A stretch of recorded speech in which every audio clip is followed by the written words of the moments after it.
Hello all, welcome to my channel. ఇక్కడైతే నేను sprouted రాగి మాల్ చూపిస్తున్నా. నేనైతే మా బాబుకి 7 months కంప్లీట్ అయిన తర్వాత స్టార్ట్ చేస్తాను అనమాట. సో ఈ రాగుని 4 to 5 times వాష్ చేసుకొని ఓవర్ నైట్ సోక్ చేసుకోవాలి. అండ్ నెక్స్ట్ డే మార్నింగ్ ఆ వాటర్ అంతా డ్రైన్ చేసుకొని ఇలా కాటన్ క్లాత్ ఆర్ దుప్పట్టలో యాడ్ చేసుకోవాలి. లేదు అంటే మనకి మార్కెట్లో స్ప్రౌటెడ్ బాక్స్ అనేది అవైలబుల్గా ఉంది, అలా అయినా చేసుకోవచ్చు. అండ్ ఈ దుప్పట్టలో మంచిగా టైట్గా చుట్టేసి ఒక బౌల్లో పెట్టేసి 24 to 48 hours వదిలేస్తే మనకి స్ప్రౌట్ అనేది ఫామ్ అవుతుంది. అండ్ దీన్ని నేను 2 to 3 hours మంచిగా సన్ రైజ్ అవనిచ్చాను, మాయిశ్చర్ ఏదైనా ఉన్నా పోతుంది అని. అండ్ నెక్స్ట్ ఇలా డ్రై రోస్ట్ కూడా చేసుకోవాలి.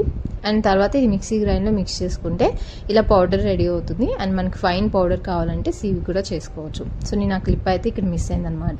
సో దాని ప్రిపరేషన్ వచ్చేసి ఒక బౌల్లో 1 or 2 tablespoons of powder and water add చేసి లంప్స్ లేకుండా మిక్స్ చేసుకోవాలి. అండ్ ఈ మిక్చర్ని మనం బాయిల్ అవుతున్న వాటర్లో యాడ్ చేసి 10-15 minutes కుక్ చేసుకుంటే చాలు. లేదంటే మీకు కావాల్సిన థిక్నెస్ వరకు కుక్ చేసుకోవచ్చు. సో బేబీకి ఇలా అయినా ఫీడ్ చేయొచ్చు, లేదంటే మంచిగా ఏదైనా ఫ్రూట్ కూడా యాడ్ చేసి బేబీకి ఫీడ్ చేయొచ్చు. సో ఈ వీడియో మీకు హెల్ప్ అయింది అనుకుంటే please like, share and subscribe to my channel. And thank you for watching.